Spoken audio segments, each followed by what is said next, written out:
오늘의 말씀은 마태복음 13장 44절에서 58절까지의 말씀입니다. 마태복음 13장 44절에서 58절까지의 말씀을 저와 여러분이 한 절씩 교독하시겠습니다.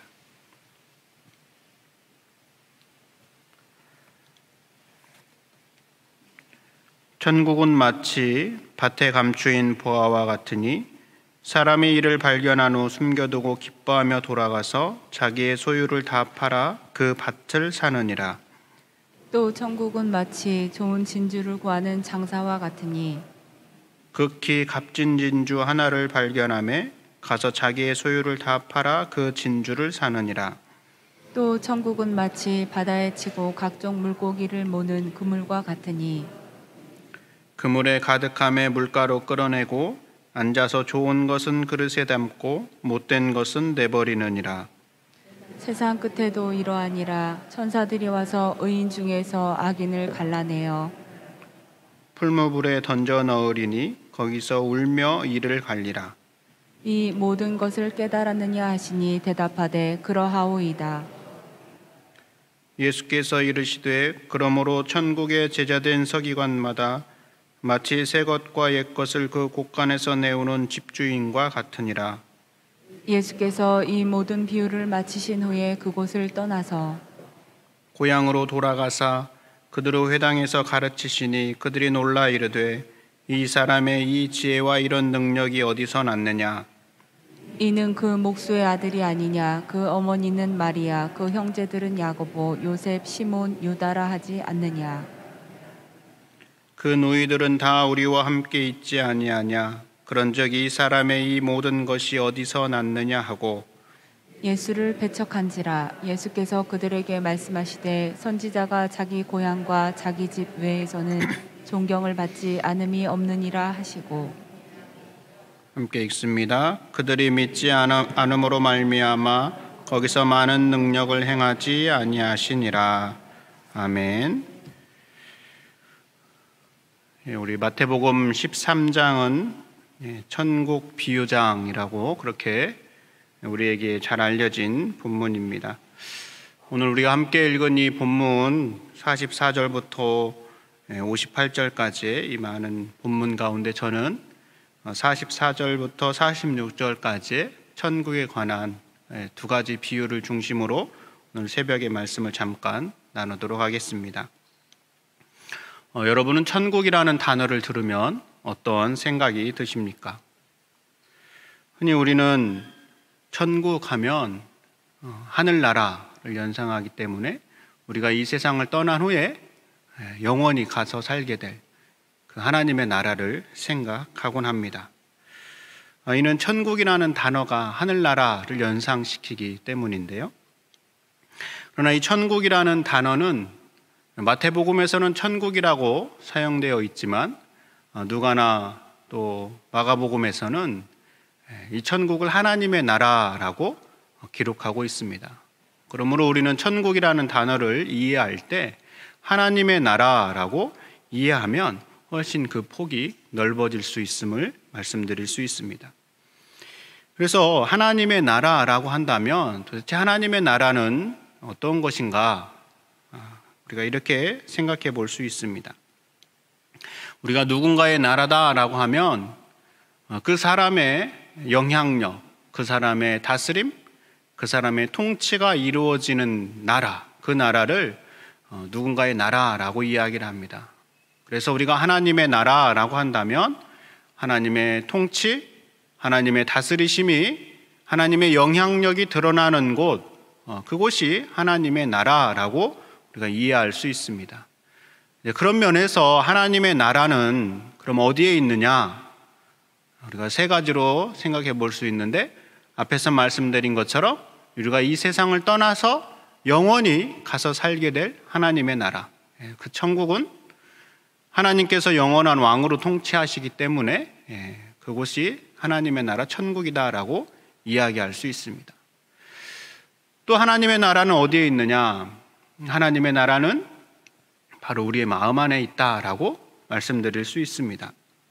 내 안에 이루어지는 하나님의 나라, 내 내면에 하나님의 통치가 온전하게 이루어진다면 바로 그곳이 하나님의 나라인 것이죠.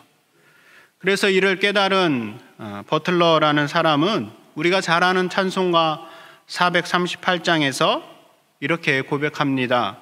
높은 산이 거친 들이 초막이나 궁궐이나 내 주 예수 모신 곳이 그 어디나 하늘나라.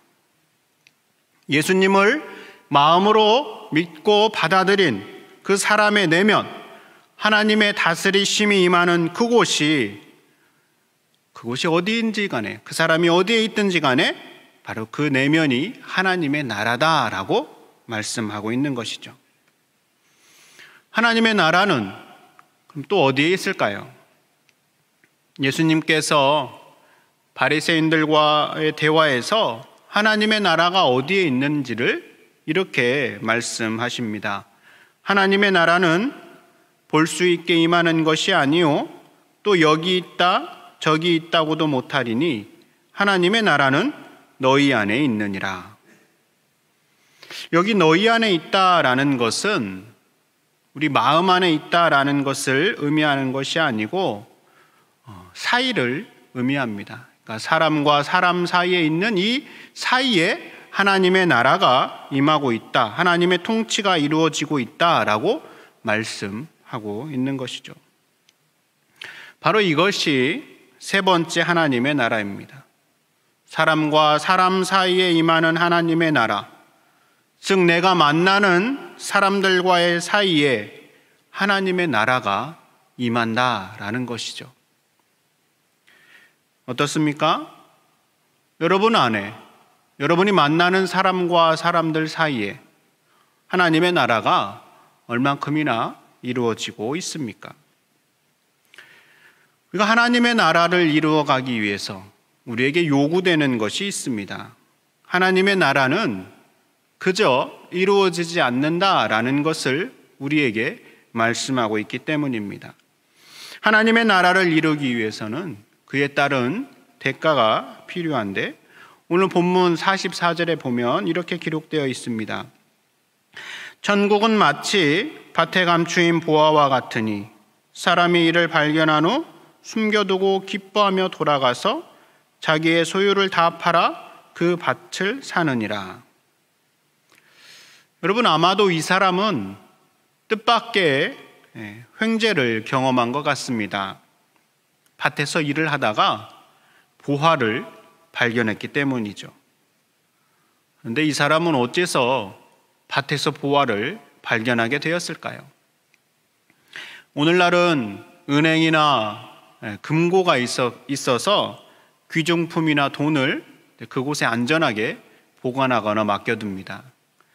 그러나 옛날에는, 이스라엘 당시에는 그럴 만한 곳이 없었기 때문에 이 사람들의 가장 안전하게 생각한 곳, 그곳이 밭이 되었다라는 것이죠.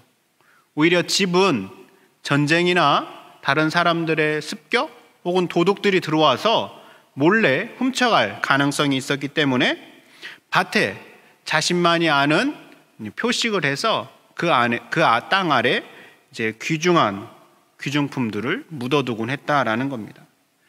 아마 이 사람도 그렇게 자기의 보화를 땅에 묻어두었던 것 같습니다.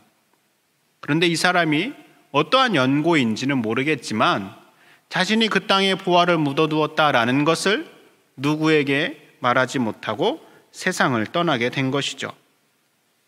그리고 나서 그 밭을 누군가가 소유하게 되어서 그 밭을 이제 일구게 된 것입니다. 그런데 이 밭을 소유한 사람 역시 그 땅이 자기의 땅이 되지는 않았던 것 같습니다. 소작농이었던 것 같은데요. 밭에서 일을 하다가 그 보화를 발견하게 되었습니다. 아마 이 사람은 흥분을 감추지 못했을 겁니다.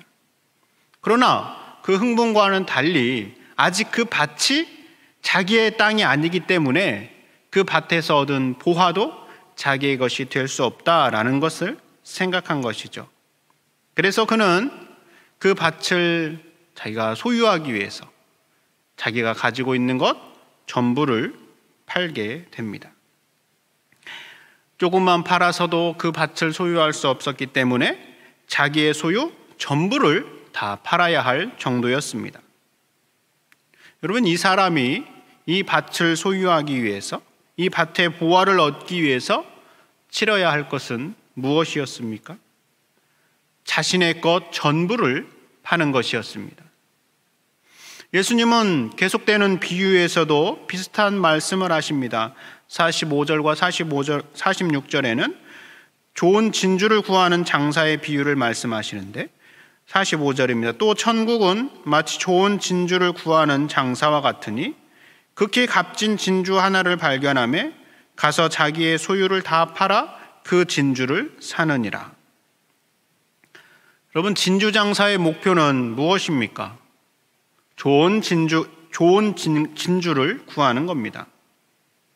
그런데 좋은 진주를 구하는 이 장사꾼의 눈을 번쩍 뜨게 할 정도의 좋은 진주를 만났습니다. 그래서 이 진주를 얻기 위해 진주 장사는 어떻게 합니까?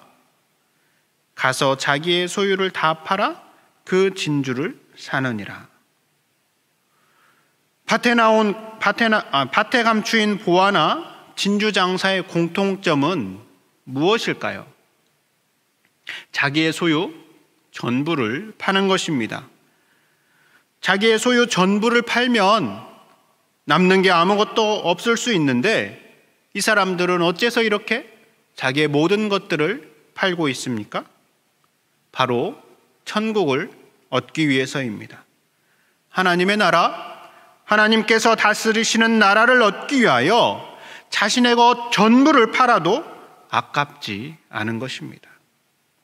하나님의 나라, 하나님의 다스리심을 얻기 위하여 이들이 치르는 대가는 자신들이 가진 소유 전부를 포기하는 것이었습니다. 그만큼 하나님의 나라가 가치가 있기 때문입니다. 여러분, 우리는 어떻습니까? 내 안에 하나님의 나라를 이루기 위하여 내가 가진 전부를 팔 만한 준비가 되어 있습니까? 우리 사이에 이루어질 하나님의 나라에 대한 소망으로 내 모든 것을 포기할 준비가 되어 있습니까? 하나님의 나라는 내가 가진 것, 내 것을 포기할 때 이루어지는 것입니다. 우리는 기꺼이 우리의 것을 포기하며 이러한 하나님의 나라를 이루어가야 할 것입니다. 그렇다면 내 내면에, 우리 사이에 이런 하나님의 나라가 이루어지고 있다라는 것을 어떻게 확인할 수 있을까요? 하나님의 나라가 임하고 있다라는 그 증거가 무엇일까요? 로마서 14장 17절에서는 하나님의 나라를 이렇게 표현하고 있습니다. 하나님의 나라는 먹는 것과 마시는 것이 아니요 오직 성령 안에서 의와 평강과 희락이라. 의는 옳음, 정의, 공정함이라고 말씀드릴 수 있습니다. 평강은 고요함, 전쟁이 없는 평화로운 상태입니다. 희락은 우리가 알고 있듯이 기쁨, 곧 내 내면에 솟아나는 은은한 기쁨을 이야기합니다. 내 안에 옳음, 평화로움, 또 은밀한 기쁨이 있다면 바로 하나님의 나라가 임하고 있다라고 말씀드릴 수 있습니다. 내가 만나는 사람들 사이에 공평함이 임하고 다른 사람들과의 관계에 갈등이 없고 평화로운 상태라면, 또 내가 만나는 사람들과의 관계에서 말할 수 없는 기쁨이 솟아나고 있다면 바로 하나님의 나라가 임하고 있다라고 말씀드릴 수 있습니다. 어떻습니까? 하나님의 나라가 여러분 안에 임하고 있습니까? 하나님의 나라가 여러분이 만나는 사람들 사이에 임하고 있습니까? 이 하나님의 나라가 임하도록 예수님은 우리가 내 것을 포기하고 내 모든 걸 팔아서라도 그 하나님의 나라를 이루라고 말씀하고 있습니다. 왜냐하면 하나님의 나라는 그만큼 가치가 있는 곳이기 때문입니다. 이런 하나님의 나라를 우리 내면에서, 우리가 만나는 사람들과의 사이에서 계속해서 이루어가는 저와 여러분이 될 수 있기를 바랍니다. 기도하겠습니다. 하나님 아버지, 내 안에 하나님의 나라가 임하기를 원합니다. 내가 만나는 사람들과의 사이에도 하나님의 나라가 임하기를 원합니다. 이를 위해 우리에게 원하시는 것이 있다면 우리로 하여금 깨닫게 하여 주시고 우리가 그 깨달은 것에 기꺼이 순종하며 나아갈 수 있게 해 주시옵소서. 예수님 이름으로 기도드립니다. 아멘. 하늘에 계신 우리 아버지, 아버지의 이름을 거룩하게 하시며 아버지의 나라가 오게 하시며 아버지의 뜻이 하늘에서와 같이 땅에서도 이루어지게 하소서. 오늘 우리에게 일용할 양식을 주시고 우리가 우리에게 잘못한 사람을 용서하여 준 것 같이 우리의 죄를 용서하여 주시고 우리를 시험에 빠지지 않게 하시고 악에서 구하소서. 나라와 권능과 영광이 영원히 아버지의 것입니다. 아멘.